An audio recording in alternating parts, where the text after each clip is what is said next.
Hello everyone, I'm Danny O'Donnell and I'm joined on the call today by Kendall Rusing. Kendall, how excited are you for today?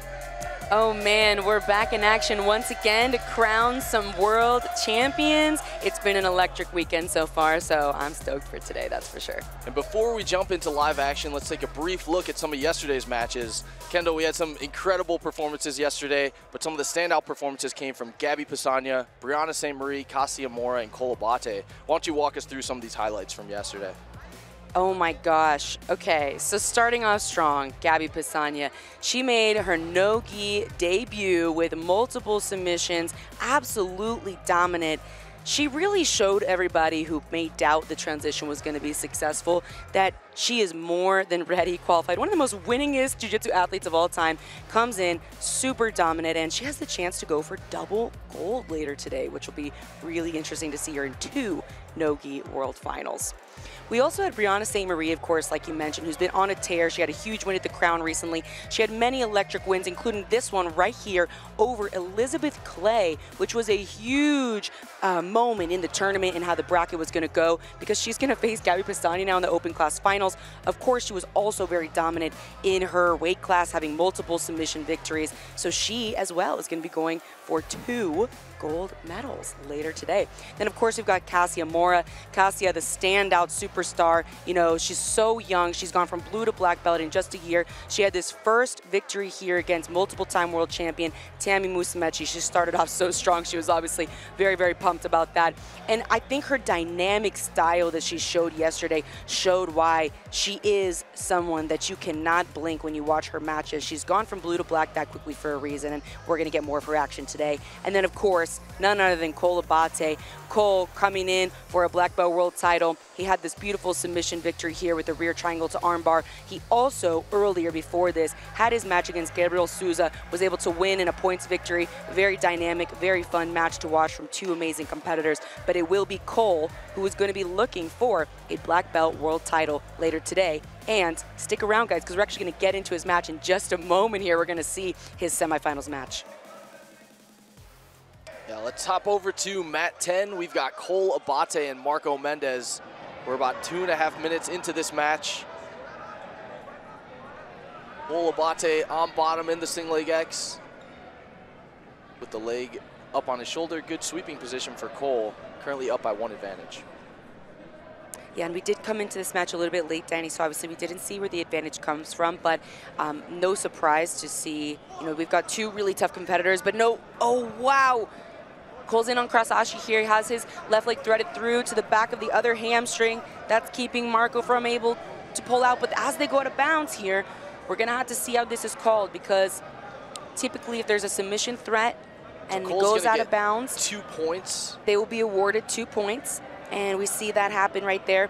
The rule there is that they're rolling out of bounds in the right way, to the correct way to defend the submission, then they get 2 points. Obviously, if they're going the wrong way and they're looking to try to flee bounds, sometimes there's a DQ, but not the case here.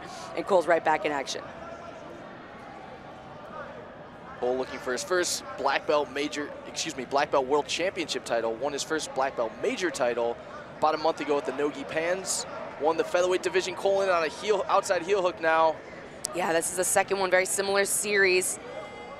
They're going to go out of bounds. I believe this will be another 2 points, and it is. He scores another 2 points. Again, guys, keep paying attention here. The rule is that if there is a submission in action and in play, and the opponent defends in the proper way, Marco tries to jump over for the triangle. To go out of bounds, there will be 2 points. But as you said, Danny, Marco coming in, maybe looking to have a bit of a different exchange this time around, not repeating that 2-point cycle from the heel hooks, because that's a lot to overcome, right? That 4 points here with 6 minutes on the board.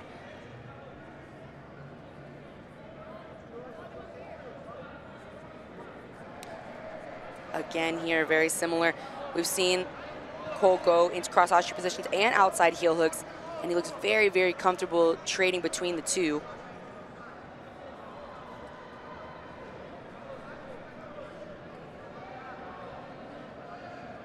We're seeing here Brito able to, you know, he's using his left hand to post away to keep Cole away. He's going to try to be turning his knee towards the ground.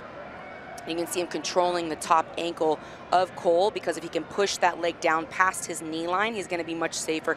If that leg stays up on the top of his thigh, that's when he's really, really locked in to a position where it's easy to manipulate the ankle and the knee. So you can see that he's pushing Cole's foot down and trying to scoot his own hips back to be able to clear his knee line.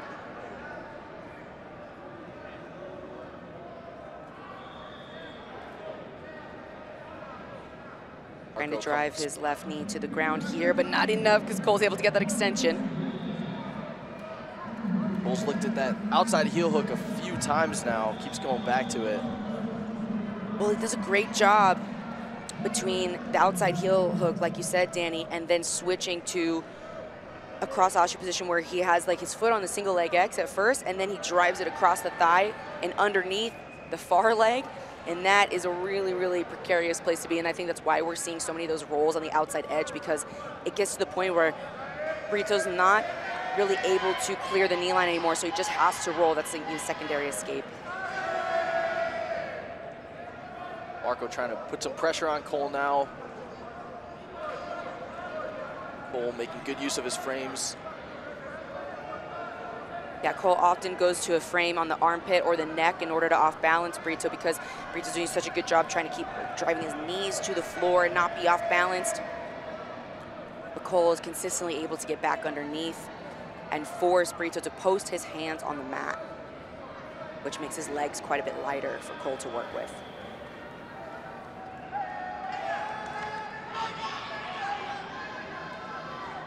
So far it's been Cole Abate on bottom, trying to attack heel hooks and different forms of leg entanglements on Marco Mendez. Scored 4 points as Marco was fleeing the mat as Cole was attacking his submission.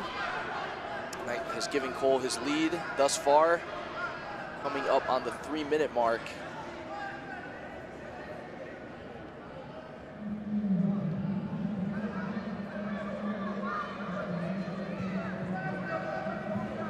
Cole, one of many black belt representatives from AOJ. We've got Cole, Maisa Bastos, Zach Kaina, Fabiuri.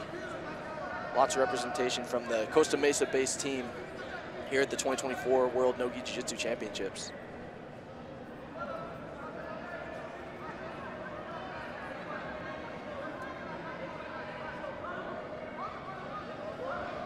Yeah, we can see every time Marco comes in to pass, Cole does such an excellent job as threading his leg over the top. So he feels very comfortable. Oh, wow, here we go, one more time. Might potentially see him wrestle up instead of entering the legs, but now he has the opportunity to potentially go to the back here if he brings both his knees through, but it looks like he's actually threading through for another cross-osseous position, and he's gonna get the finish. Cole Abate, inside heel hook finish on Marco Mendez. That's gonna put him into the featherweight final. Wow. Amazing finish from Cole Abate. He's got about a 70% submission rate at black belt this year. Wants to get those numbers up. Gets the finish in the semifinal here at the No-Gi Worlds. Cole's into the final.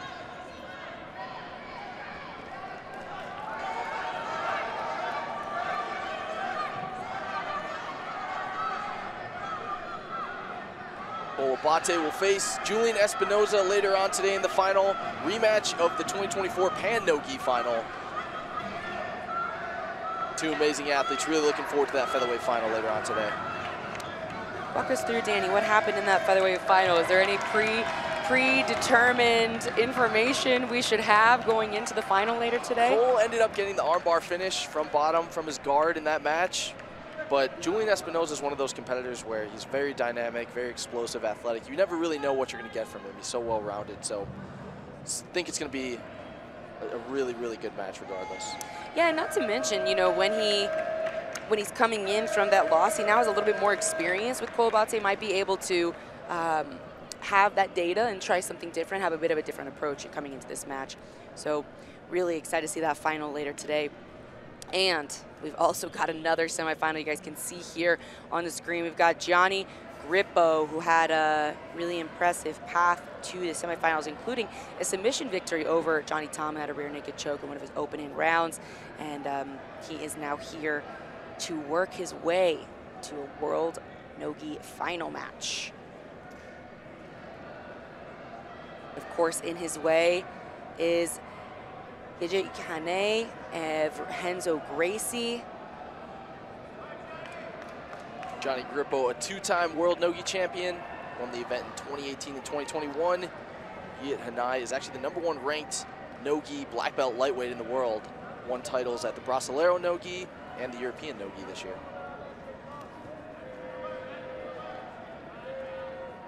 2 points for Yiğit Hanay to start out. Whew. Takes Gianni Grippo down on the guard pole. Yeah, it's a tough one. I know you see Grippo, kind of shaking his head, maybe looking a little frustrated. It's hard with the timing there for those of you guys at home. It's based on who initiates the movement. So if the referee sees that Grippo pulls before Hanay reaches, then it's a pull. If they see that Hanay initiated the takedown before Grippo pulls, then it's a takedown. It's 2 points. So it's all about the initiation, the timing there, and oftentimes, go either way. Very close call.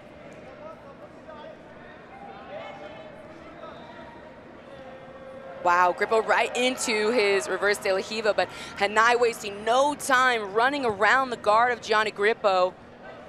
Woo! And he won't get the points, but he will score an advantage for his pass attempt there.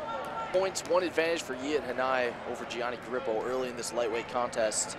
This is the semifinal. Winner will go on to take on Lucas Valenti in the final, who got the victory on the other side of the bracket. And a penalty was also just awarded to Yiğit Hanay for passivity. Now we see him move forward and engage in Gianni Grippo's guard. I think coming into this match is probably what we expected. Gianni's such a good guard player. Yiğit mostly plays on top. So far, that's what we're seeing. Yiğit trying to pass Gianni's reverse De La Riva half guard position. Gianni does such a great job switching between reverse De La Riva and classic De La Riva. He'll be here and then he'll swing his left leg back to the outside and go into a De La Riva on the traditional side.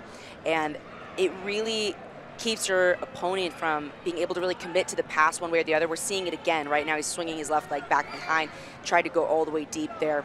He has such a great berimbolo game, really beautiful inversions, back takes, wrestle-ups.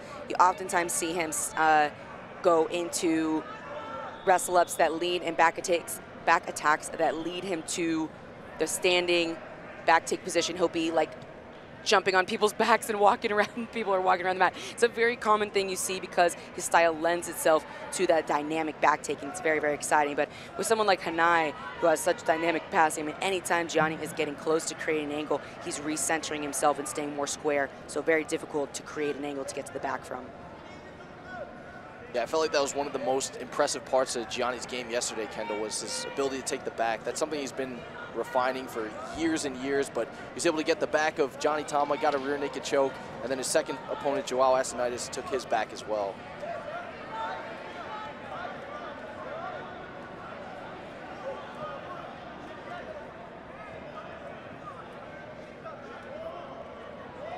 Kendall, with Gianni switching between this reverse De La Riva and traditional De La Riva, would you say that his goal is mostly to try to get that back exposure and get on Yiğit's back? I mean, I think with Grippo, we can oftentimes expect that that's his #1 choice, but he also has really beautiful, Kiss of the Dragon type attacks where he goes underneath between the legs. So I don't know if there is only one path for Gianni Grippo. I think that if he believes that if he continues to off balance and threaten both, he's gonna get an inch ahead and create enough timing and space to make it happen either way, and we see him finish either way. But with someone like Hanay, I mean, look, we can barely even talk through his passing because he is jumping around so quickly. He does a beautiful job of applying pressure and smashing the knees together, and then moving out and going side to side. He combines pressure and speed passing very excellently. But right there is an important point in the match. Grippo was able to enter and come into a single leg X guard. He was, took him a while to get Hanay's hands to the ground, off balancing properly. But now he's here. He has the opportunity to maybe bring his knees out to the side and do a classic sweep like we saw him attempt a minute ago. Or he can, of course, tilt to his right side and put Hanay's hands on the mat further, and that lends himself to either wrestle up or enter the legs.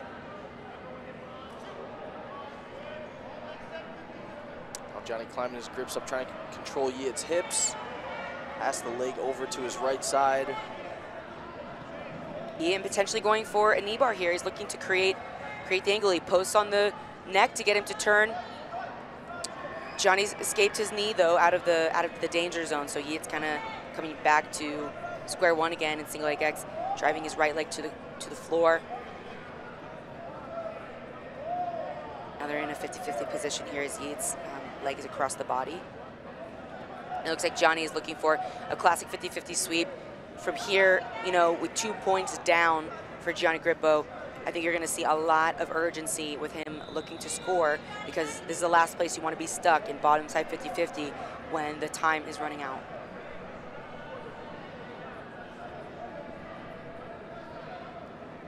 You can see Yi is, you know, because of the way he has the hips wrapped with his right hand here, he's cupping the hip underneath his own leg of Gianni Grippo.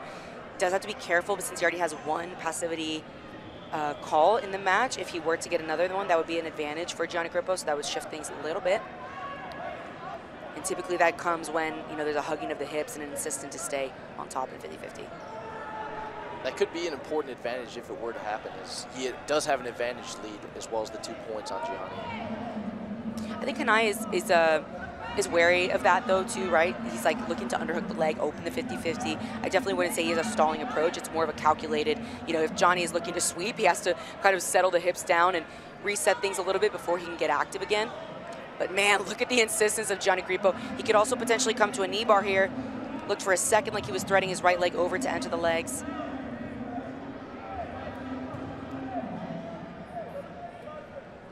Johnny has really good passing from top 50-50 too, so I think if he gets on top, he's going to be pretty comfortable initiating some of his passing sequences.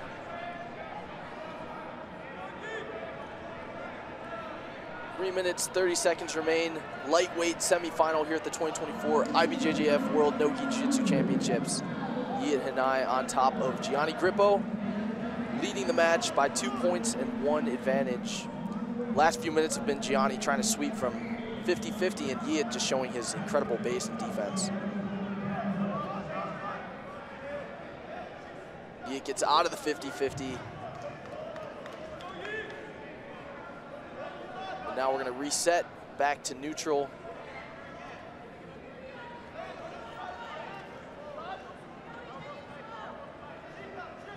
Gianni Grippo back to this reverse De La Riva position that he was playing so much at the beginning of the match.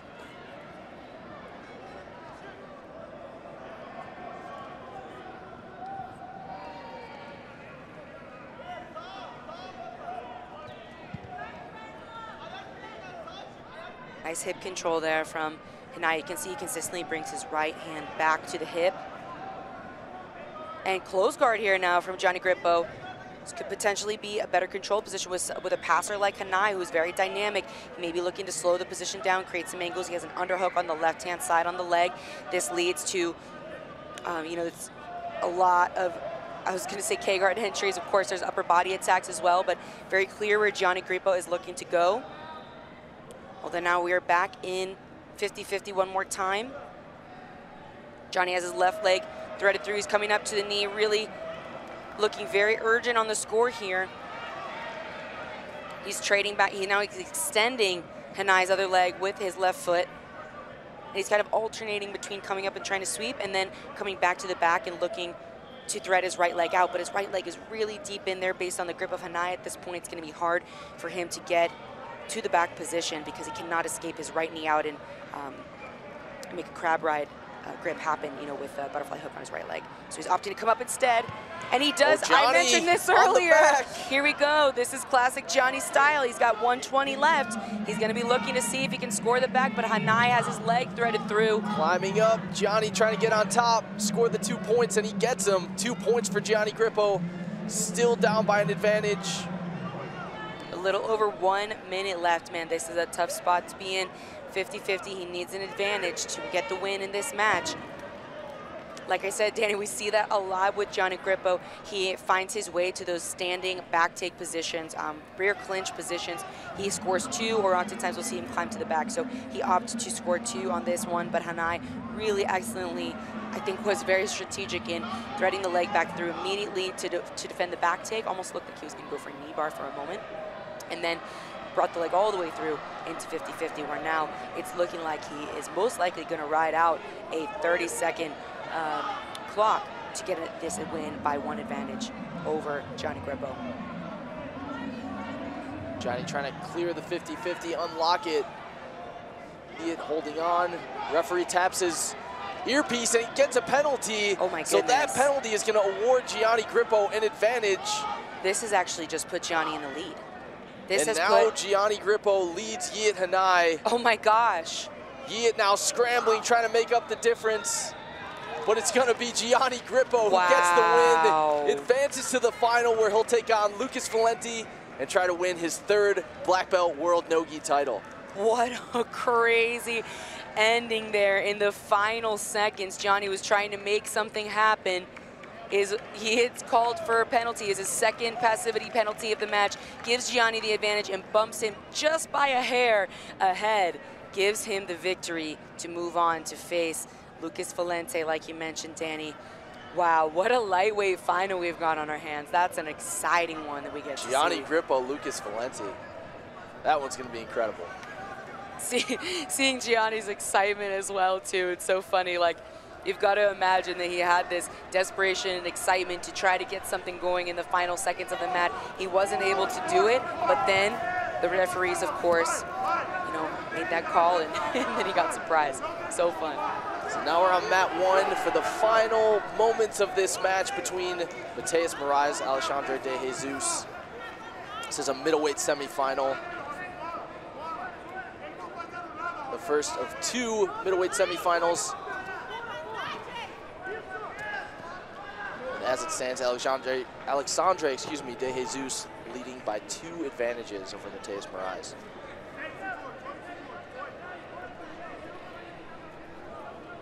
So just 8 seconds left. We've not yet determined the other side of the middleweight final. So the winner of this match, of course, Alexandre will move forward, and in a couple matches we'll find out who he is matched up with in the finals later today.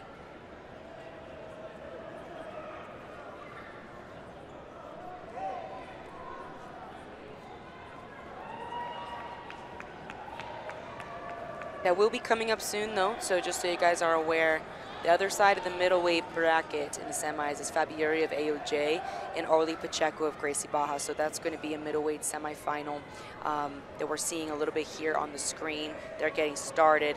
So we'll find out that how we're going to round out that final for later today. Just a moment. Fabiuri pulls guard. He's on bottom. One of several AOJ representatives. As we mentioned, we saw Zach Kaina, Kolabate, and now Fabiuri trying to get into a final.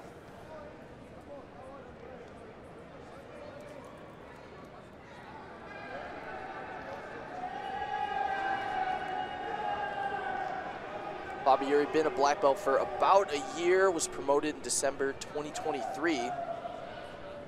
Recently won the European no-gi in Rome, the black belt middleweight division, his first major black belt title. He had some really, really exciting matches yesterday too, Kendall. He did. Yeah, very dynamic and fun to watch.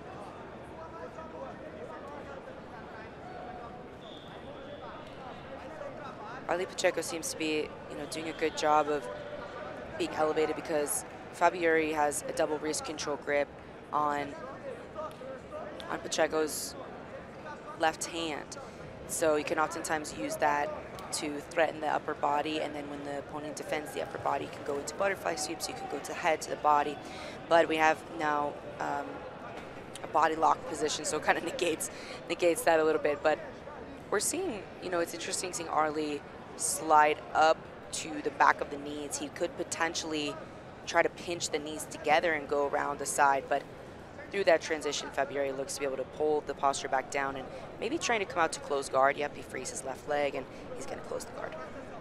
Orly Pacheco also had a really nice run yesterday, most notably beating Natan Chuang, the Pan No-Gi middleweight champion, in the quarterfinal to advance to this match. Orly's also been very impressive.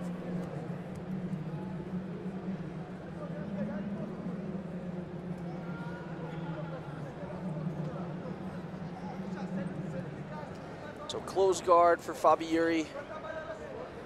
About 2 minutes in, no points on the board. This is a middleweight semifinal here at the 2024 IBJJF World No-Gi Jiu-Jitsu Championships. We are at the Las Vegas Convention Center in Las Vegas, Nevada. We're going to have your finals coming up here shortly. I know we're moving through so fast, Danny. And it's worth mentioning, too, for those of you guys watching, if you're not familiar, the women's semifinals already did take place yesterday, so those finals are already set. So what we're seeing now for the next couple of matches this morning are solely the men's weight class semifinals, as the open class has already been set up. That's going to be between Devontae Bones Johnson and Elder Cruz. And then, of course, now we are figuring out all of our weight class semifinals.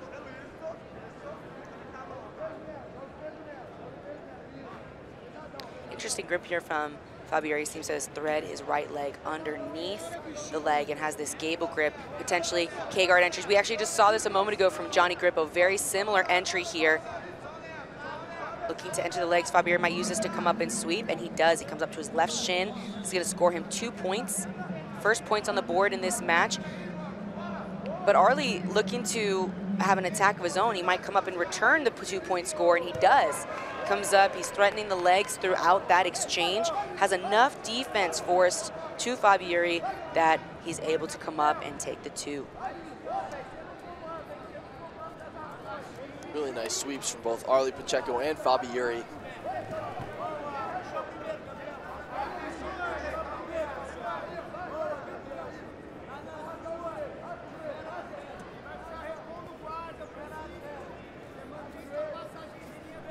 Winner of this match will take on Alexandre De Jesus in the middleweight final later today.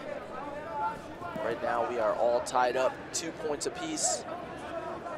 Both Fabieri and Arlie scored their points with sweeps.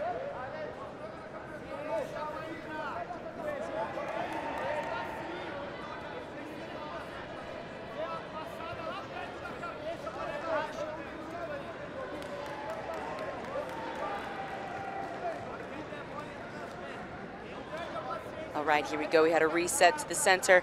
Fabieri still taking bottom position, the AOJ representative. And then, of course, we have Arlie Pacheco on top, Gracie Baja representative here. Scores tied up, 5:30 left to go, and they're 2-2.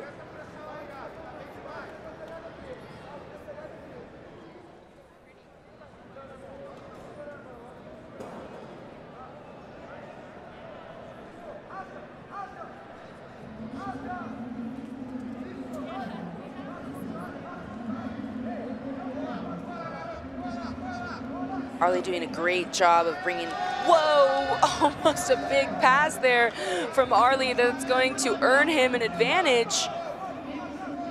Almost was a complete pass, but earned him an advantage, and now he's in on the leg. He might give up bottom position to attack this, but as they go out of bounds, let's see where the referees score this exchange. They're gonna stand them back up to the feet. We'll see. Fabieri is awarded an advantage since they did go out of bounds as he was looking to complete a sweep.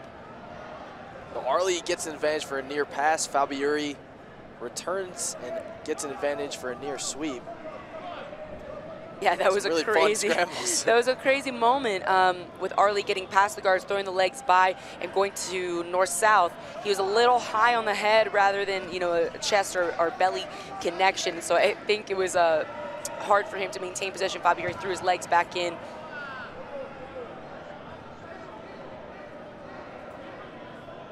Now they're back to the feet. There's 4:20. There's a double guard pull here. You can see they're jockeying for a position to score that advantage and come up. Got to be careful, though, because if you pull without grips, you will have a penalty. So now we see here Fabieri has done a solid pull, so no advantages will be awarded. While this action continues, though, we are now going to jump over to mat 1 because we have a medium heavyweight semifinal between Francisco Lowe and Gabriel. And Francisco looks to be scoring the first pass right now of the match. He's awarded 3 points with 3 minutes in. Beautiful passing sequence here. Now, it's worth mentioning that Francisco Lowe had an amazing quarterfinal match with John Blank yesterday. Passed his guards, I think, I think it was 5 times, Dan. It was 5 times. He had 15 points on the board. 15 points, all from guard passes. Francisco Lo's guard passing has been absolutely on point this weekend in Vegas. I mean, talk about one of the hardest guards to pass to in John Blank. So to do that 5 times in a row, and he had the same sequence consistently throughout the entirety of the match, and we just saw something very similar here against Gabriel Lima, where he has his hand a post on the hip and the knee, and he runs around to a north-south style pass. Really excellent work here. That's going to be one, if you guys are working on your guard passing, go back and watch some Francisco Lo from this weekend. He's been putting on a clinic, but beautiful recovery here from Gabriel Lima. Gabriel Lima had some amazing matches yesterday as well. I believe his quarterfinals match was against David Garmo. Really exciting back and forth bout. And that earned him a semifinal spot here against Francisco Lo. Medium heavy division. Medium heavy, really stacked division. We also got Sebastian Rodriguez and Wallace and Oliveira, who are going to be competing for a spot in the final. But just to go back to Francisco Lo's guard passing, yesterday, that was probably the best guard passing I've ever seen out of Francisco Lo. Was really consistent with it, used a certain style of pass where he was framing on the hip and the knee, opening up the space between the elbow and the knee of his opponent and just dropping right into side control. Just doing that over and over, and then gets another pass against really high-level guard player in Gabriel Castro.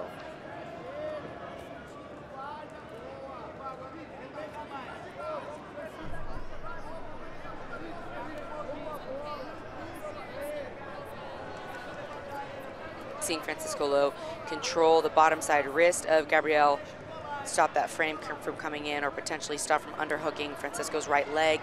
So he uses that right hand a lot to control the bottom side wrist. Francisco Lo being coached by Lucas Lidge in the back. We can see on the left of the scoring table. Francisco represents Team Checkmat. Received his black belt back in 2022, so he's got a couple years of experience under his belt. And did win a major black belt no-gi title in 2023 at the Pan No-Gi.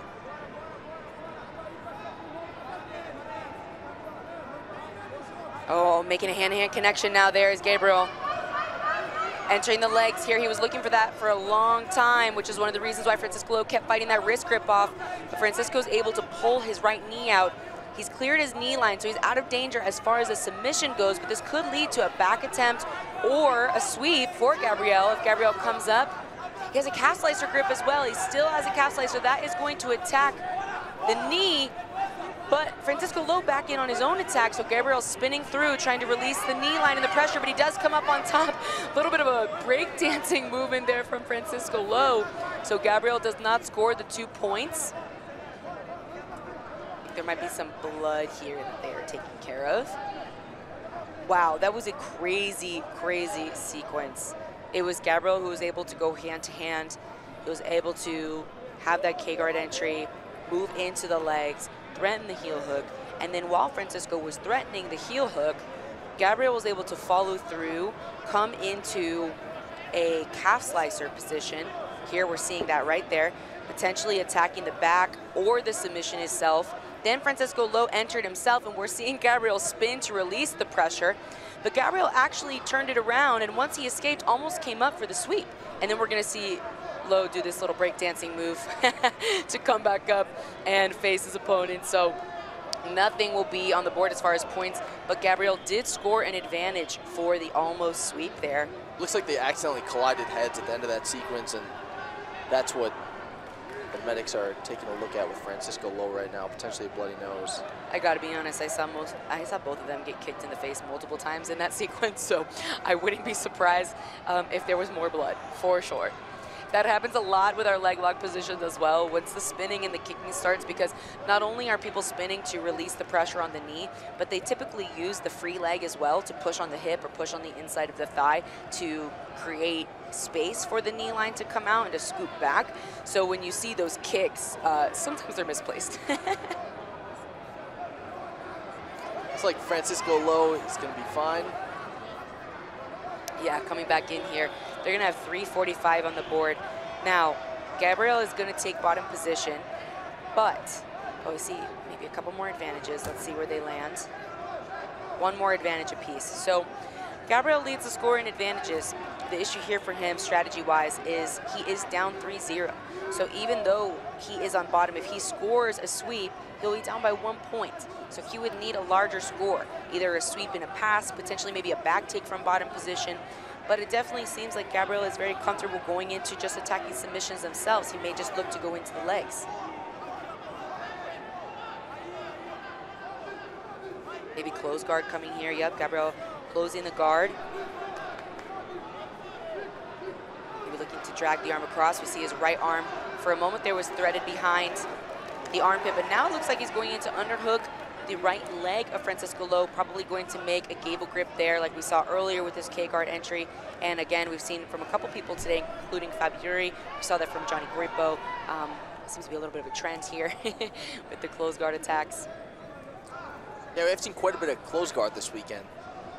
You don't saw some of that at at pan no-gi as well, so it seems to be a position that a lot of people are utilizing now in no-gi. You don't always see it in no-gi because I think oftentimes, for good reason, top players are very avoidant of going into the closed guard. It can be very difficult to open the closed guard no-gi without the lapels and the material to hold people's chest and back to the floor. It looks like, though, now Francisco Lo may have thread the arm through, oh no, yes, thread the arm of Gabriel behind his own back. But Gabriel now climbing his guard up, locking a body triangle. I think both of these guys here will have to be a little bit careful with passivity calls, primarily Francisco, because Gabriel Lima, when he locks a body triangle, that is kind of a signal for refs to look out for passivity because it can be hard to be offensive from there. But you could argue that Francisco Lo is really the one slowing the action, right, with staying in the top position. So with 2 minutes left, we'll see if the passivity comes into play at all. Definitely see Gabriel's corner urging for passivity calls, and we're going to see one awarded here, penalty against Francisco. And Lucas Leitch in the corner is calling for Francisco to start pushing on the inside of the knee. So I think we're seeing Francisco's right arm came back for just a moment there, potentially to push the left knee down of Lima.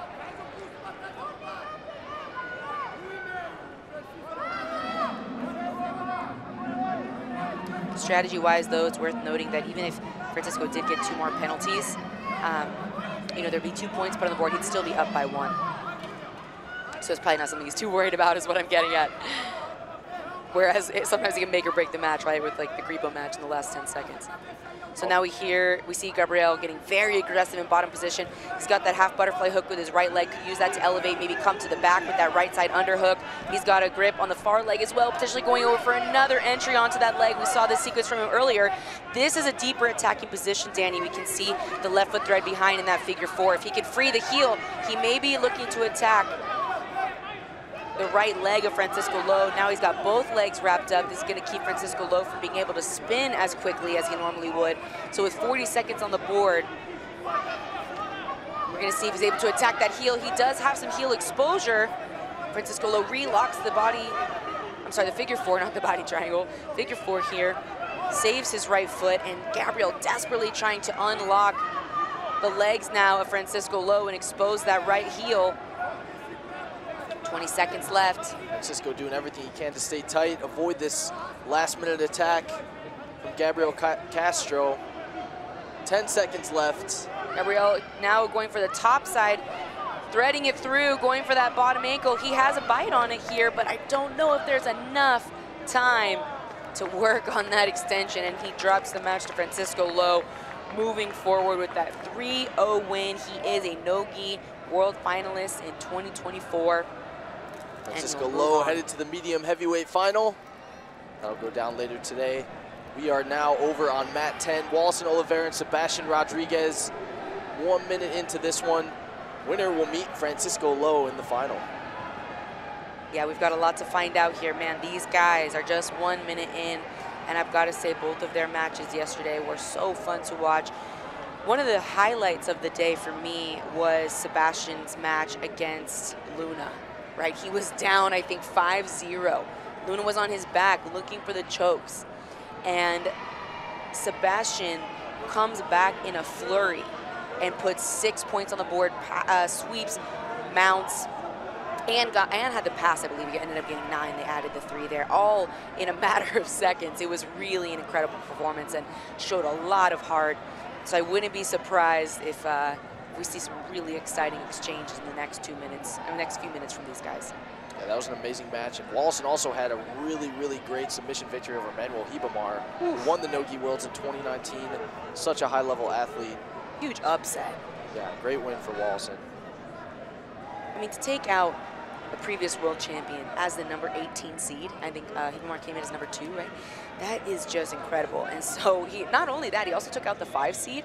I mean, he beat some of the best guys in the division to get to where he is right now against Sebastian.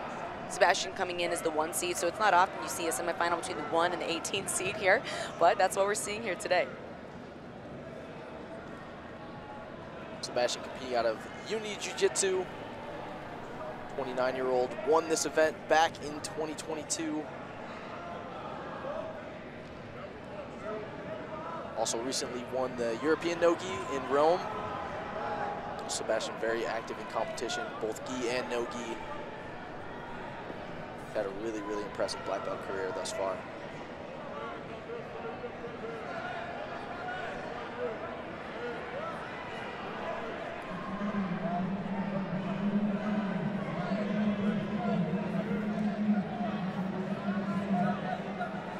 See Wallison with the double unders here. For a couple times he looked like he was able to make a connection. I'm sorry, not double unders. He has just an under on the left-hand side. I was gonna say, he was looking like he was able to make a head and arm connection and go into kind of shoulder crunch style positions that can lead to a lot of short arm bars. They can lead to back exposure, especially from the closed guard. It's a little different than something like butterfly, but very dangerous nonetheless. Sebastian doesn't seem too bothered by the position, though. Obviously, he's fine going forward in the guard. So another closed guard match, Danny. We've seen a lot of that throughout No-Gi Worlds. You can see Sebastian keeps trying to bring his right arm back to open the guard with his forearm, but each time he does, Wallison's finding a little bit of space to go back to the underhook, and he's looking to escape his hips now out to the left side. Potentially can find back takes from here, but he can also start underhooking the leg like we've seen many times.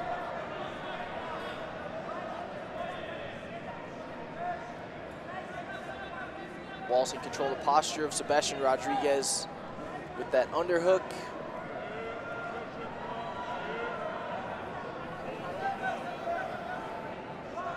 Interestingly enough, someone who made a lot of noise in the blue belt division of No-Gi Worlds was Olympic gold medalist Helen Maroulis, wrestling Olympic champion. And I mentioned that because Sebastian was a big part of her camp. She did her camp at Unity, and so you saw him cornering her in each of the matches. And just doing like a really excellent job coaching her through how to use her limited jiu-jitsu knowledge to win a blue belt world title, her very first jiu-jitsu match ever. And so it's really fun. 6 weeks of training. Yes, 6 weeks of training, of course, a lifetime of grappling, but not, you know, having to be submitted. A very different story, right? Very different story dealing with the guard. So anyway, it's just fun to see Sebastian also in the coach's seat a lot throughout the weekend, and the entire Unity squad there behind Helen Maroulis. We are going to see a penalty awarded to each athlete now for passivity. So 1 apiece. They're still tied up with 5 minutes left. Sebastian, such a big part of that Unity crew in New York, both as a competitor and a coach. Oh yeah, and we've got plenty of Unity athletes taking the stage this weekend. We've got Devontae Bones. He is going to be in the open class final. I believe he pulled out of his weight class after sustaining a bit of a shoulder injury. I think it was his quarterfinals match. He wanted to rest up a little bit for the open class final that he has with Elder Cruz later today.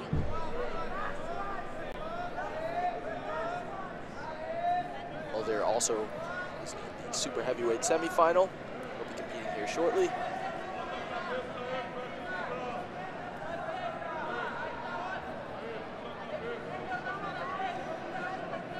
I'm honestly pretty surprised to see that there hasn't been a shift in action, really, or approach, I should say, from either of these guys after 1 passivity call apiece. I'm not sure, you know, you can try to imagine what's going on in the minds of them. Is Wallison nervous to open his guard because of the dynamic, fast-paced passing of Sebastian? Is Sebastian nervous to stand up and try to open the guard and have a different approach to opening the guard because of the submission attacks that Wallison poses a threat of? So I wouldn't be surprised if we see another penalty, though, for each of these guys pretty soon here because, again, we have not seen any forward movement in the last couple minutes since that one was awarded at about the 5:15 mark, so it's been almost 2 minutes since then. Do know that when you give Sebastian Rodriguez space, oh my gosh, he makes something happen. So Wallison, wary of that, controlling his posture wisely and trying to set up some attacks from this underhook close guard. Yeah, so we'll see another double penalty here. So 1 penalty and 1 advantage awarded each person. I think that this is a little bit of a chess match. Like, we're seeing who is going to get impatient, who's going to break first. And now this is a bit of a stronger position for Sebastian, potentially looking to, he's, you know, keeping the guard open with this stack. It's a pretty unorthodox style of passing the closed guard. But he's got to be careful of his left arm here too. If Wallison is able to shift his hips out to the left, he could be attacking that top side arm.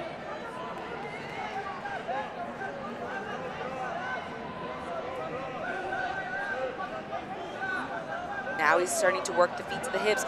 Once he gets the feet to the hips, it's important to mention that, Danny, that he has a world of different options, right? Once the feet come to the hips and he has the space there, the match really changes. However, it's actually looking now that the referee is standing our athletes up.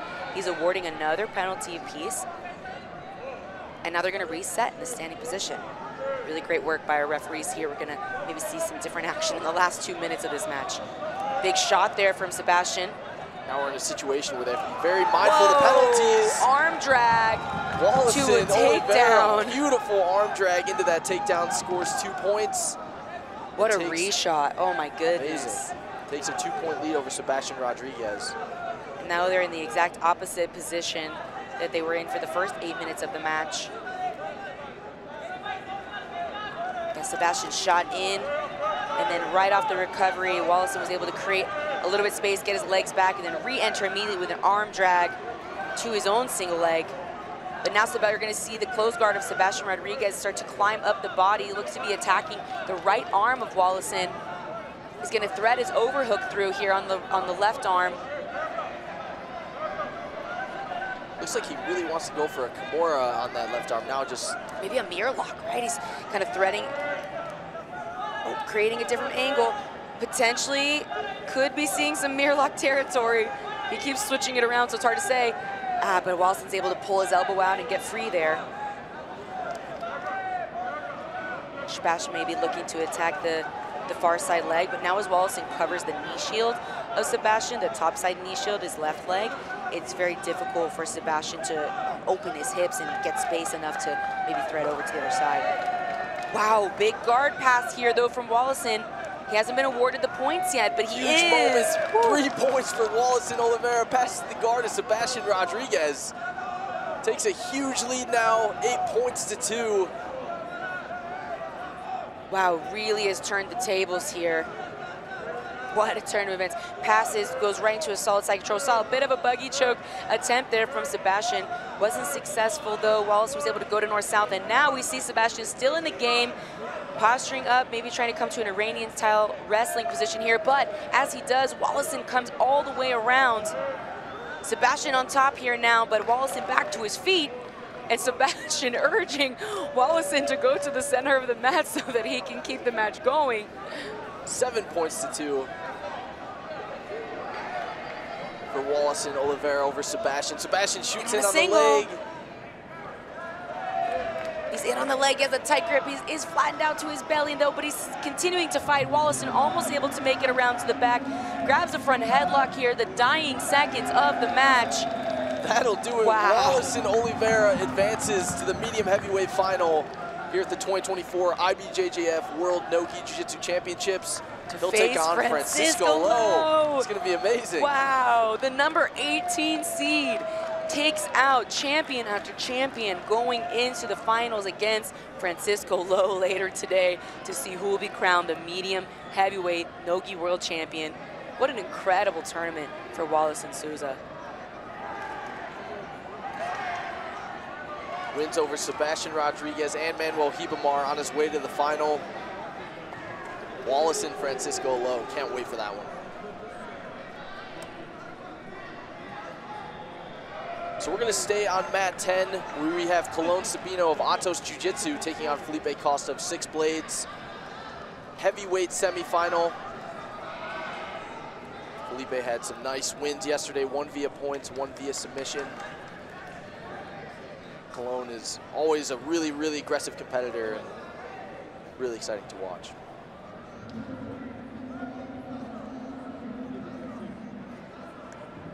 Yeah, this this heavyweight division has been very fun to watch thus far. Felipe Costa had some beautiful matches yesterday, and I think one thing that we noticed from his matches yesterday is the diversity of his jiu-jitsu. He is so strong in the standing positions. He's so strong in his passing. His guard play is beautiful. He really poses a threat no matter where the match goes. And I think that's one of the reasons he's so fun to watch. He's had an incredible last couple of years as a really new black belt. Most recently, too, had a bronze medal finish at ADCC. That was a big, moment in his career. Established himself as a top-level elite competitor. Of course, in his corner, the legend, none other than Hall of Famer Shanji Ribeiro. And he will be supporting his Six Blades athletes this weekend, though, of course, on the other side, we've got another legend, Andre Galvao, in the other corner. So these guys are well supported, that's for sure. Two Hall of Fame coaches. I'm sure they're getting some amazing advice. Matt's side. It's interesting to see Felipe competing in the heavyweight division. I know he has competed quite a bit at super heavy as well.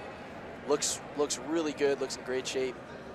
Well, he cut down a little bit for ADCC to go 88 kilos, and he was telling me that since that time, he's actually stayed a little bit lighter. And so I think he's, finding his stride now at heavyweight and kind of staying that way more consistently throughout the year and feeling really good about that.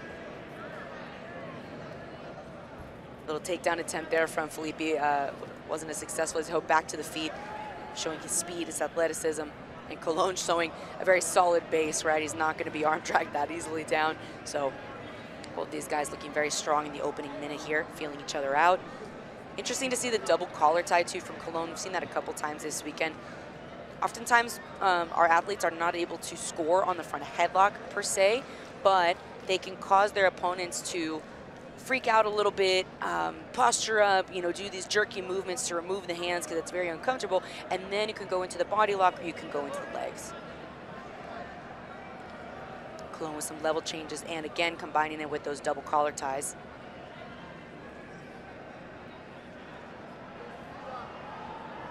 Both Cologne and Felipe aiming for their first black belt world title. First black belt major title as well. Felipe did make it to the final of the Pans back in 2023 where he took silver. So he's been very, very close. And it's interesting with Felipe because as a brand new black belt in his first year at black belt, he was on the podium in gi and no gi majors all the way through, but wasn't able to get that gold medal, right? So he's right there, he's with them, the best of the best, and he's gonna be looking to put his first gold medal on the shelf today, that is for sure. A little bit of a scramble on the edge there. We saw Felipe come into a single, switch off to a double, and then of course they went out. So I don't think we'll see anything awarded here, and it'll just be reset to the center. We did have a double penalty awarded at the very beginning, just a moment ago for passivity. So I think that is where we saw Felipe answer with a little bit more activity coming into those single leg attacks.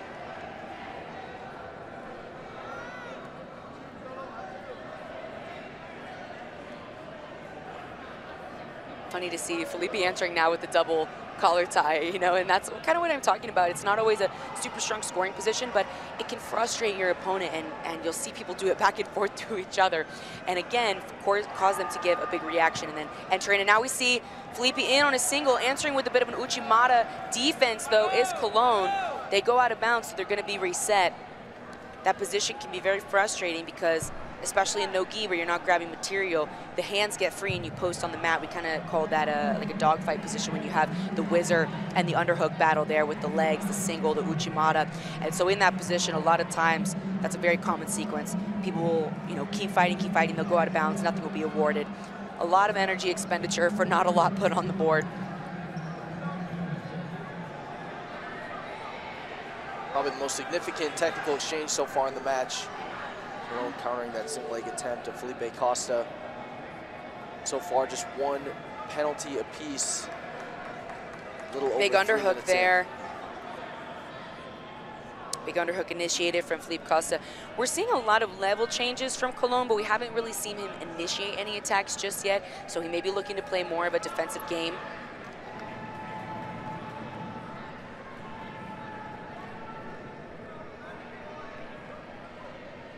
Heavy on the head, though. Colon really heavy on those snaps, whether it's 2 hands or 1.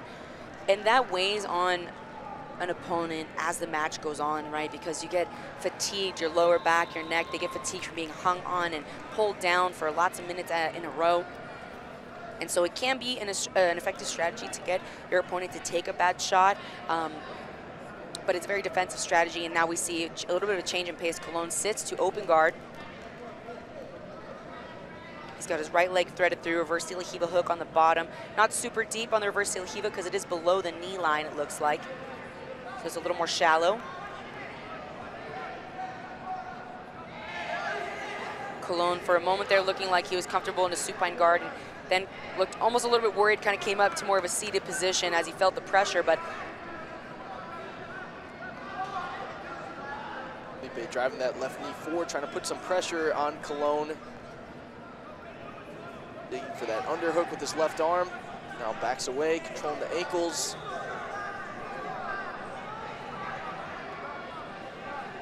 Some Victoriano-style passing from Felipe Costa, but now his right leg is entangled by Colon.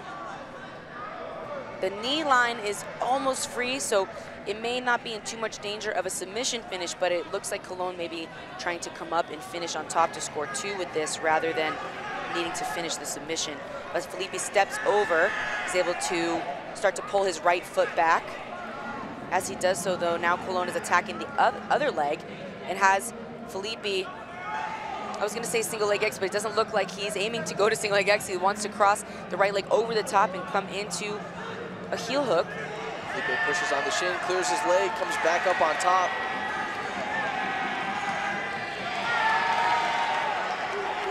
One thing that's interesting about Felipe coming down to heavyweight after medaling and podiuming in many majors as super heavy last year is we're seeing a lot of matchups that we've never seen with him before. Oftentimes when these guys and girls stay at the same weight class for years, we see a lot of repeat matches, but with Felipe making a move, we're able to see matches like this that we've never seen before against someone like Colon.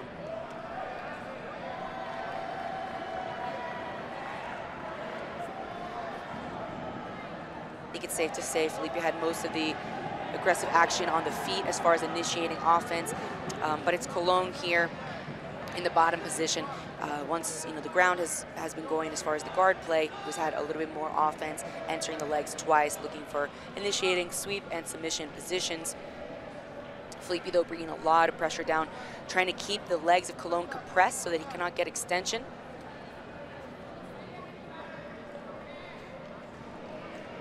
Now Colon coming up, so he frames on the face, comes up to the feet, and he's going to opt for a standing position once again.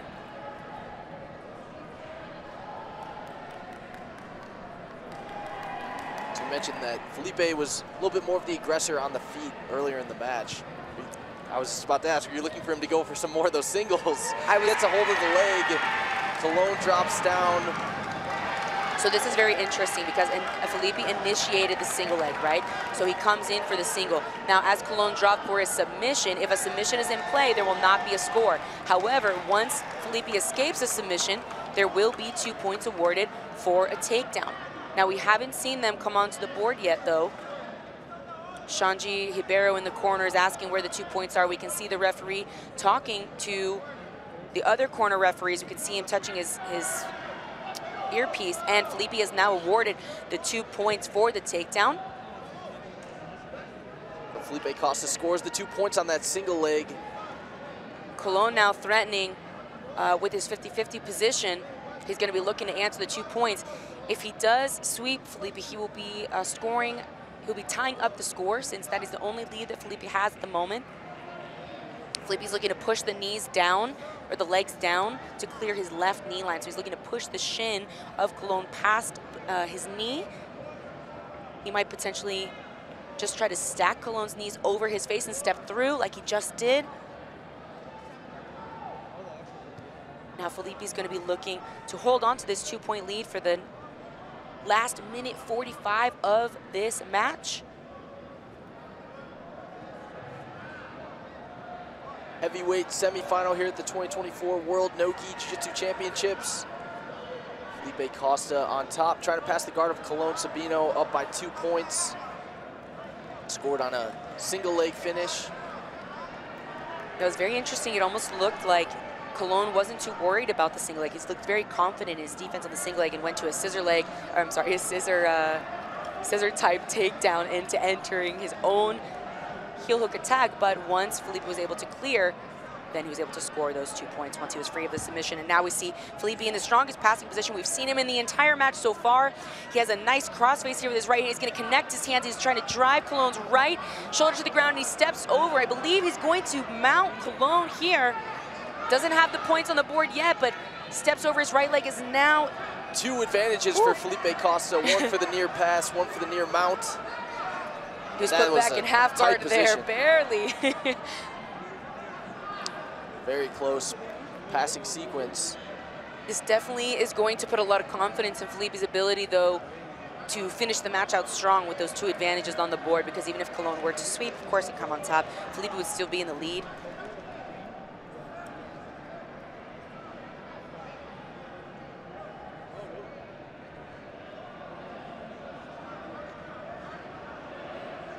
Ten seconds left. Felipe Costa almost picks up another single leg. Colón frees his leg. And that will do it. Felipe Costa of Six Blades Jiu-Jitsu is going to advance to the heavyweight final here at the IBJJF World No-Gi Jiu-Jitsu Championships. Great performance from Felipe. We will see him later on today competing for heavyweight gold.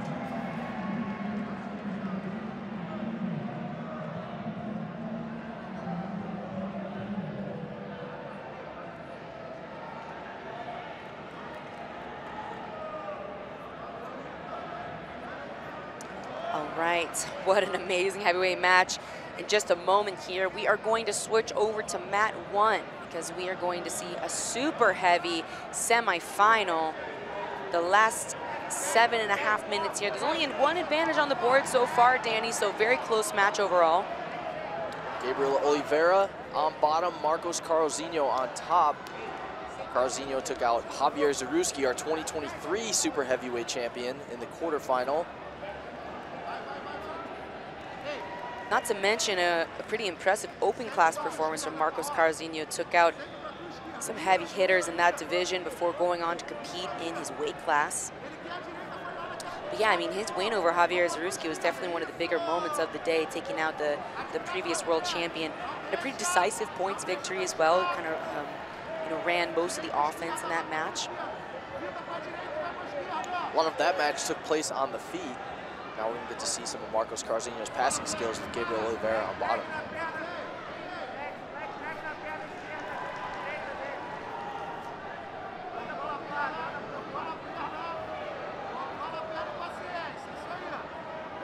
One thing we see a lot from Marcos Carrozino is his outside passing. So you can see that he's looking to put Gabriel flat on his back before he really makes a strong connection. And then he goes around to the outside like we're kind of seeing now. He has a lot of great Toriano style passing where he'll put his hand on the hip and the knee, or maybe he might even grab the foot with his hand and slide it by and go around to the side and kind of come into a tight position with his knee behind the hip line. So a lot of great outside passing from Marcos Carrozino. We can see that telegraphed by the way that he stays on his feet most of the time when he's passing. And then once he finds a great angle, then he'll drop to his knees and kind of close the gap, close the space. Whereas a lot of times more close distance style passers or pressure passers, they will stay on their knees more or in more of a headquarters position, which can be classified very similarly to like a knee cut style pass. We're doing a lot with heavy knee shields and frames and things of that nature. So a bit of a different approach here from Carrozino as an outside passer.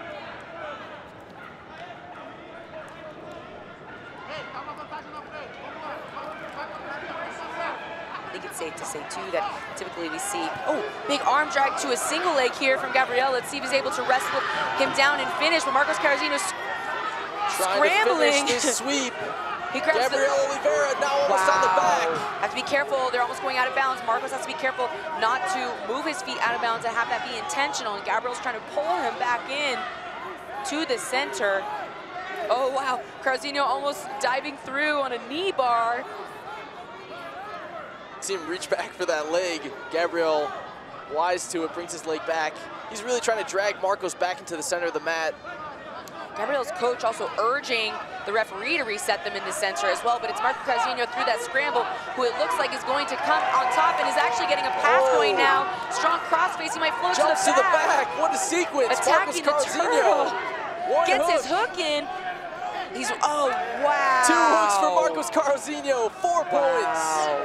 What an amazing sequence of events there, Kendall. What a turn in that match where it looked like Gabriel was about to take the lead with a takedown. Instead, ends up with his back taken through a really resilient scramble there from Marcos Carzinho. Really impressive.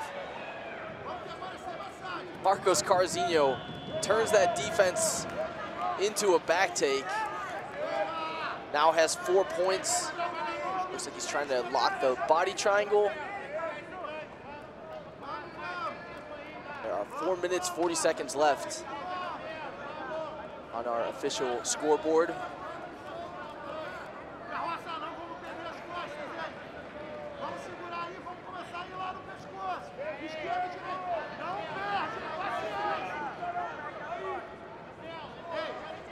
Marcos Carzinho giving us a lot of exciting moments here at the 2024 IBJJF World No-Gi Jiu-Jitsu Championships.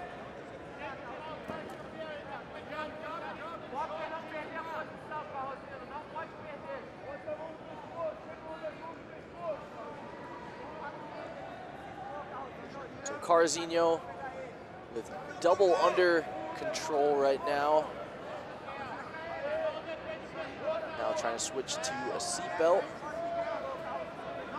Yeah, what we're seeing here, Marcos has an underhook with his right hand.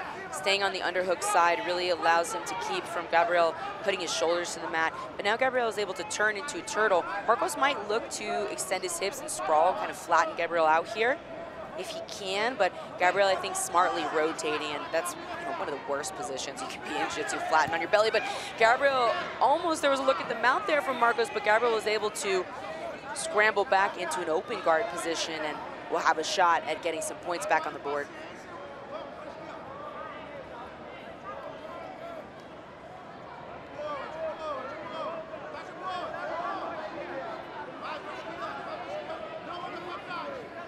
We are into our last final few semifinal matches of the tournament, so we're getting wildly close to having our finals lined up for later today.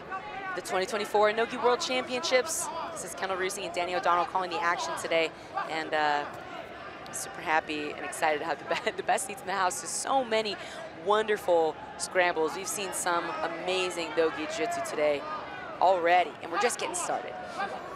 This is one half of the super heavyweight division. On the other side of the bracket, we're gonna have Elder Cruz coming up shortly against Marcin Masulowicz. That's going to be taking place on mat 10. Marcos Carzinho gets a penalty for inactivity,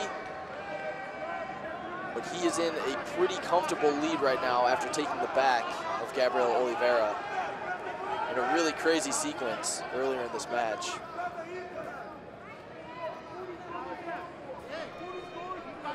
Gabriel is representing Lotus Club, Marcos representing GF Team.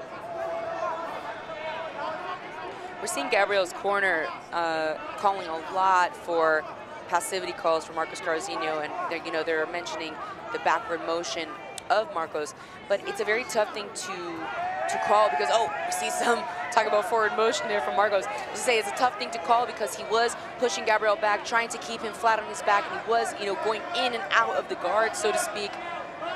So it makes it very difficult for the ref to call that like a true passivity because at the same time, we're not seeing Gabriel really chase Marcos down either. And so a lot of energy is coming from the outside corners, but keep in mind we've got, oh wow, leg entry here for Gabriel off of the big jumping pass attempt from Marcos. Gabriel could bring this leg over if he can continue to thread that right leg through. He might have a look at an inside heel hook here. He locks his feet here, but Marco's able to keep his knee flat to the ground. He's trying to hook the top side arm of Gabriel to unhook the hand fight. He's attacking the hand fight here, but Gabriel able to use his hips to knock Marcos back down. Only 45 seconds left on the clock, so really what Gabriel's gonna be looking for here is a submission victory. Gabriel's got some great submission and finishing skills, trying to put them to use here with less than 40 seconds left. Marcos Carrozino trying to hold on to his 4-point lead. Gabriel really bridging into him, trying to separate the legs, make that space. Couple more seconds here. He did get a little bit of a look at a heel here. He might get some exposure. Marco's doing a great job of continuing to rotate his knees and come out of danger. Not quite freed the knee line, so he's still in danger here, but we'll see if Gabriel has enough time to expose the heels. The final seconds wind down of this match. And Marcos Carrozino will move into the super heavyweight finals later today and have a shot at becoming a no-gi world champion for the very first time. Amazing performance from Marcos Carrozino. Bit of a dark horse, right, in this bracket. The number 8 seed coming in, taking out the reigning world champion, Javier Zaruski, now taking out the number 6 seed in Gabriel, and he will move into the finals. Not an easy path to the final for Marcos Carrozino, but he gets it done. And like we mentioned earlier, he will take on the winner of Elder Cruz and Marcin Masulowicz, which is going down right now on mat 10.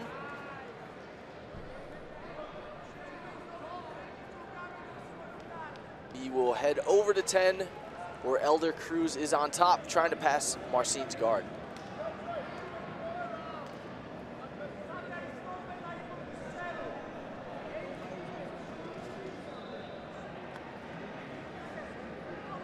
Elder Cruz also has another final if he does make it through this match and secures a spot in the super heavy finals. Has another final in the open class later today against Devontae Bones, excuse me.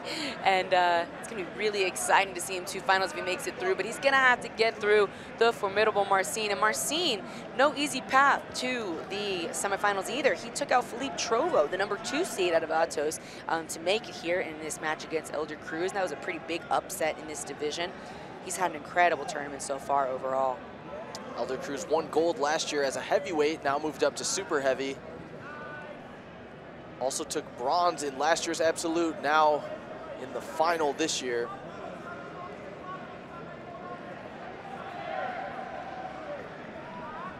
Last year, Elder Cruz defeated Javier Barter, Roberto Jimenez, and Adam Wardzinski to win his no-gi world title. Oof. Really, really tough road to gold for Elder Cruz back in 2023.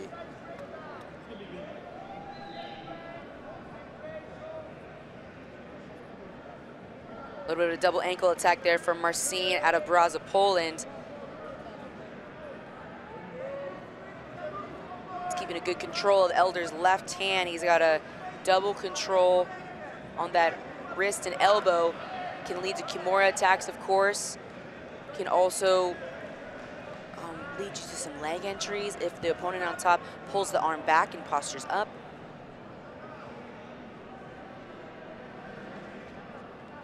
Again, we're seeing a lot of double inside hooking with the feet from Marcin, where he tries to put his feet on the inside of Elder's ankles and push the hips back. That can lead to a myriad of different entries. But it's a really great tool in dealing with standing passers like Elder, who are very, very fast on their feet and will run around your guard like lightning. Some of Elder's passing reminds me of what we were seeing from Francisco Lowe earlier in the tournament, where he'll find an angle from the outside, he'll find the hip and the knee with both of his hands, and he'll pass them north-south rather than like driving through to side control mount. It's like an outside passing style with a lot of heavy pressure and keeping the person's knees and hips away from their recovery, connecting the elbows and the knees together. Makes sense. They're both checkmat representatives. Yep. Training together under Professor Lucas Leitch, who's in the corner right now of Elder Cruz.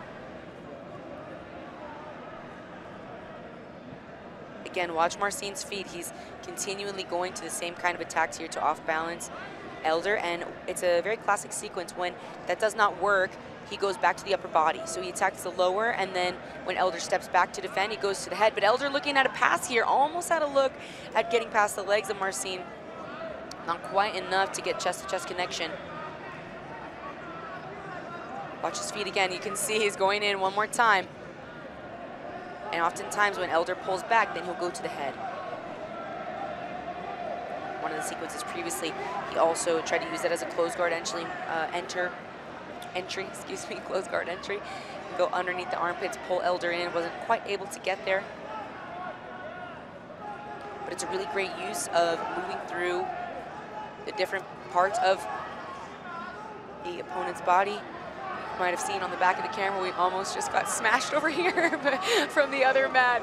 We have our ultra heavy semi going on. These guys are running towards the table, but luckily our referees kept them in bounds. And back to watching Elder and Marcin now that we know we're safe. Thank you to that referee. You don't want Roosevelt falling on top of the table, I tell you that much, that's for sure.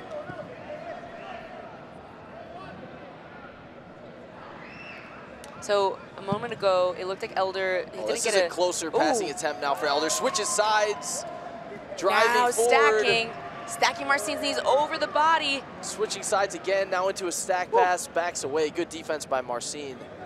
Yeah, and a big kick there too, that was gnarly.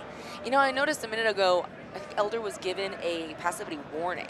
Obviously he wasn't awarded a penalty, but it looked like either the referee gave it and it was called back by the other referees. That's when we almost got smushed by Roosevelt Souza, so I didn't see the exact details, or he gave him a warning. But now some more side-to-side passing like you mentioned, Danny. That's one of the things Elder is so great at. He switches sides so quickly and is very persistent. Now he has both knees smashed together. This is the closest look at a pass we've seen. Marcin's still in the game, his legs are still inside. But Elder has the knees connected, and as I say that, Marcin able to create just enough space again to retain a solid open guard. Looked like it was that left foot on the shoulder that Marcin used to create that space.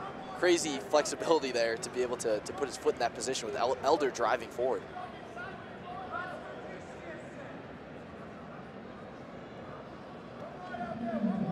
Yeah, over 7 minutes into this 10-minute match. And for a moment there, it looked like Marcin may get a look on a leg entry. But one of the things we see Elder so great at is he has this great outside passing without exposing his legs too much. So he doesn't step into the guard in a way that allows you to shoot your legs up. Kind of keeps his legs back and behind, pressures forward with his head. We're seeing him use his head now to kind of dig through the upper body. He smashes the knees together, jumps over to the other side. Not quite able to make the connection.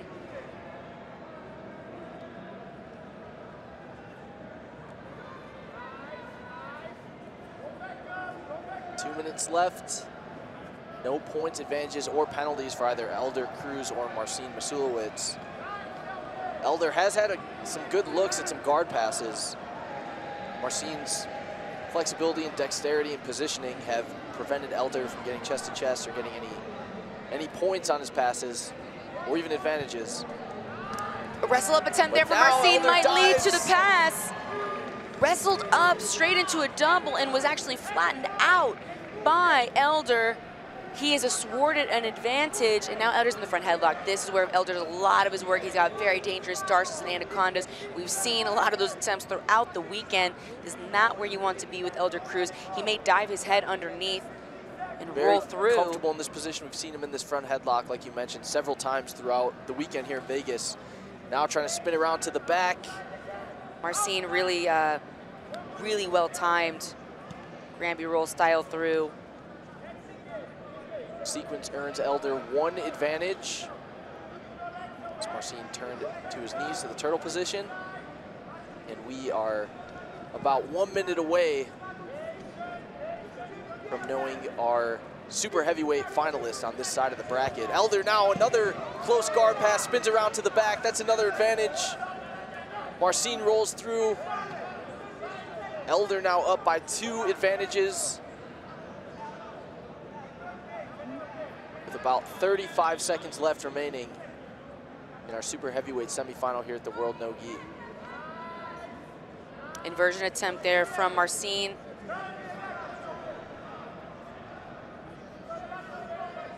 "20 seconds left. Gonna see probably some desperation here in the final seconds to be looking for a score. You might see Marcin try to come up and wrestle up again. Head-to-head position here. 10 seconds left on the board.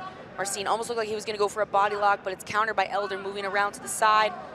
Maybe some ankle picks here in the final seconds. And a great match from these guys. Elder Cruz will move into another finals for the Black Belt Nogi Worlds. See if he can have a repeat here. Yeah, he has a shot at double gold, and he's going to face Marcos Carrozinho. Right now, we're going to go over to mat 1. We've got our aforementioned ultra heavyweight semifinal here. Lucas Montalvão, Roosevelt Souza. Roosevelt won gold at ultra heavy in 2023. Also made the absolute final where he had a battle with Roberto Jimenez. Ended up getting silver, but Roosevelt nearly had an arm lock, looked amazing in that match. And now he's back again this year, trying to win his second straight ultra heavyweight gold at the IBJJF World No-Gi.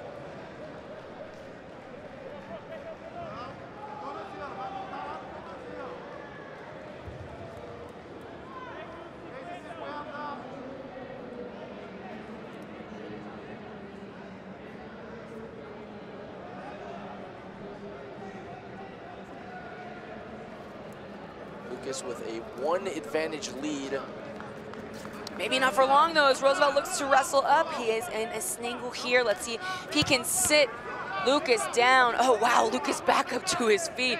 That will earn Roosevelt an advantage though, so this ties up the match. Like you were saying, Danny, there was a tight lead there.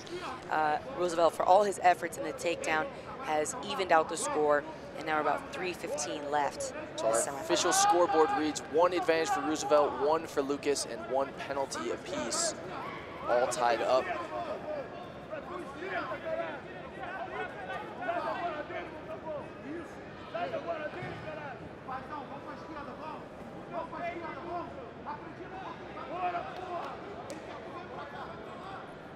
Roosevelt on bottom.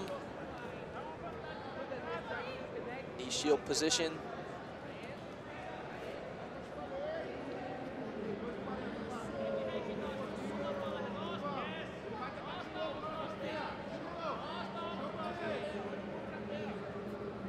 Lucas does a really great job here negating the knee shield of Roosevelt by using his chest. He's kind of climbing up closer to Roosevelt's head, so it's turning into his belly, but Roosevelt has very, very long, powerful legs, and so we typically see him with some great extension power when he needs to create space on any close kind of passing positions.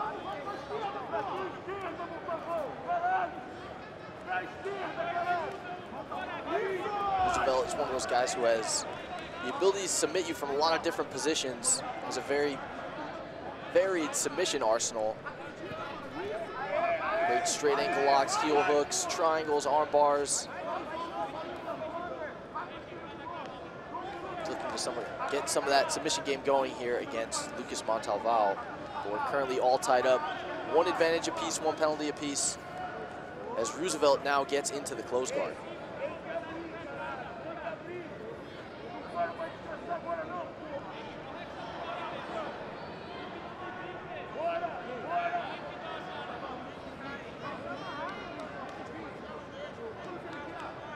Roosevelt has a very dangerous close guard as well. He's really able to find great submission attacks from here. Of course, sweeps and scoring as well, but I think in the ultra heavy division particularly has one of the most dangerous close guards as far as submission finishes. We're seeing some attempts at some arm drags here from Roosevelt. Now he has looks like he meant to underhook the leg of Lucas's left leg. I'm not sure if he's made any connection there, but he looks to be reaching for it. Talked a bit about a lot of the close guard action that we've seen so far throughout this event. Haven't seen a ton of submissions though from the close guard thus far. It's true. We've seen a lot of K-guard entries from close guard though, and a lot of back takes, right, that come from there. Now, this is a different position here for Lucas, looking to come into a knee cut position, but may have put himself in a sweeping position for Roosevelt, but able to keep himself out of danger. Roosevelt now in an open guard. He has a frame with his right hand. Lucas trying to find his way through that frame though. With his insistence on the knee cut, he may have elevated himself. Oh, but as I say that, he comes through the guard north-south. Not able to turn up to his knees. Wow, not able to put Roosevelt on his back, but that is going to score him an advantage, and he will take the lead in the final seconds of this match, and that is going to earn him the win in this ultra heavy semifinal. Lucas Montalval with that guard pass attempt that forced Roosevelt to his knees scores the last second advantage. He's going to move on to our ultra heavyweight final here at the IBJJF World No-Gi.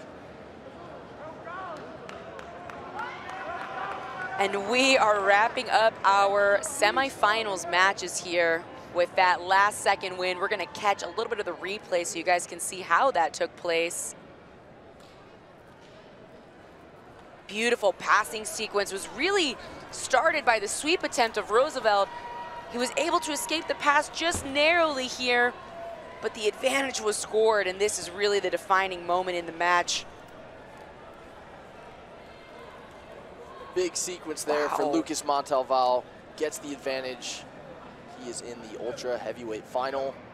We've got our last black belt semifinal now on mat 10. Heki Jusila, Anderson Gomez squaring off. Anderson representing In-Fight Jiu-Jitsu. Heki representing Sigma Jiu-Jitsu. Anderson, another one who made it through a very tough bracket as a low seed, right? He was not one of the athletes expected, you know, typically to be in the top 3 or top 4, but here he is, the number 13 seed against Heki, the number 2 seed coming into the ultra heavyweight division.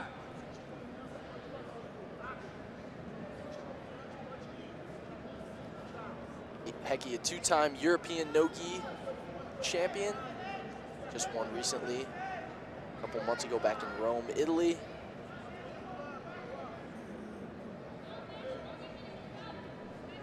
Took silver here at the World No-Gi last year in the ultra heavyweight division. Lost his final to Roosevelt Souza.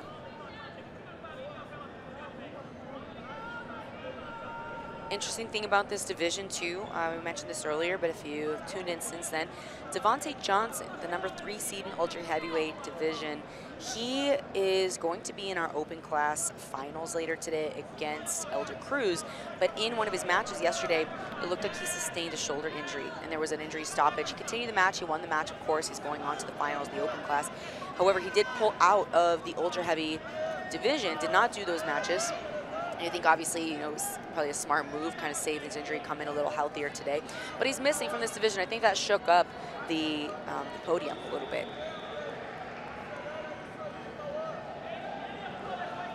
So 1 penalty apiece, 4 minutes, 30 seconds left. Match has yet to hit the mat.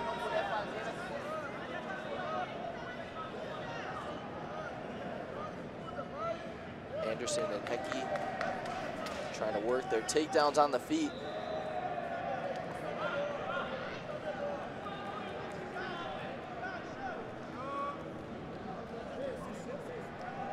They'll both be issued another penalty for inactivity. So 1 advantage and 2 penalties for both Anderson Gomez and Heki Jusila. As we mentioned, this is going to be our last black belt semifinal. We're gonna have a short break after this match, and then we will get into our female finals, then our male finals, and then our absolute finals. Get to crown some new or some multiple-time no-gi world champions.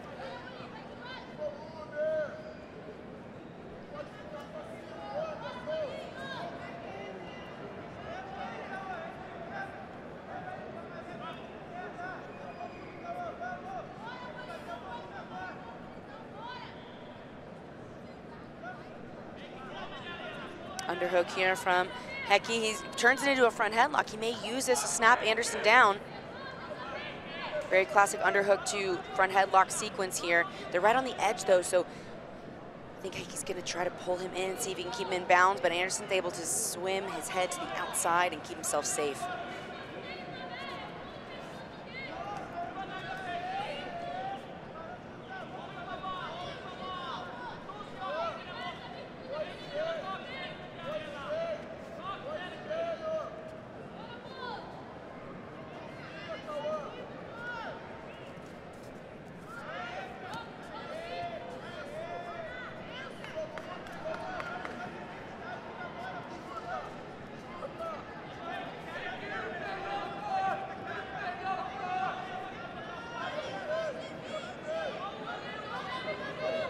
Drusilla Anderson-Gomez have been on the feet, jockeying for position here for about 8 minutes. Both have been given 2 penalties, and now they're each going to get their third. The third penalty results in 2 points for both Anderson and Hecky. And we still got 2 minutes left. Neither athlete can afford another penalty without being disqualified. Now getting a bit more aggressive. Anderson looking for a foot sweep.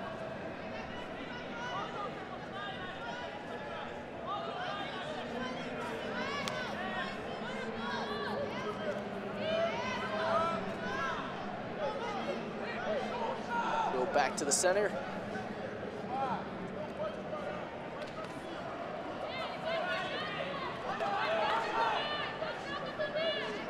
Hecky with a good underhook with his right arm. Now he shoots in. Anderson counters with a shot of his own.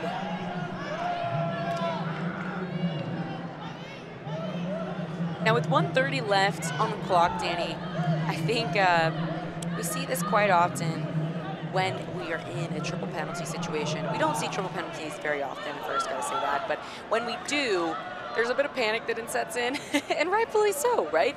Because these guys have not put any action on the board yet. We haven't seen much movement, so they know that if it continues, there will be a DQ, and it could be double DQ. Of course, it could be single DQ as well if one person is clearly more active than the other. But this is when we see a lot of that desperation come in, a lot of that action. In the final minute of the match, we're going to see who's able to pull it off, who's able to step on the gas and make something happen. After 9 minutes of, you know, hand fighting, going back and forth, it's you know, it makes sense that they have this pressure. There's definitely been some more urgency the past couple minutes since the third penalty was awarded, but still no takedowns. The only points that are on the board resulted from those penalties. Hecky Shot on the edge Anderson there. shoots now. Yeah, a little bit of an exchange there, right on the edge. With 20 seconds left, it's likely, I would say, this comes down to a referee's decision, and what a difficult position to be in when you have not a lot of action to go off of, you know, 10 minutes in. But we'll see if anything can happen in these last 15 seconds to give one of these gentlemen an edge going into the ultra heavyweight. We see a shot there from Hecky. I think that's the first time we saw knees hit the mat. So a real penetration shot there, 2 times in a row from Hecky. Maybe a 2-on-1 here into another single. Couple seconds. So a bit more aggression from Hecky Drusilla to end that match. We'll see if it was enough to win him the referee's decision here.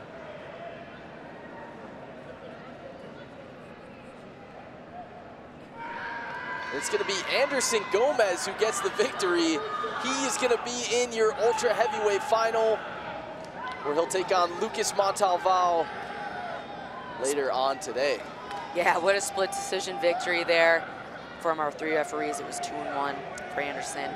And we've got our finals lined up, Danny. This has been Kendall Rusing and Danny O'Donnell calling the action, and it has been a great day here so far at the 2024 Nogi World Championships. We'll see you guys in about 30 minutes for the Black Belt Finals.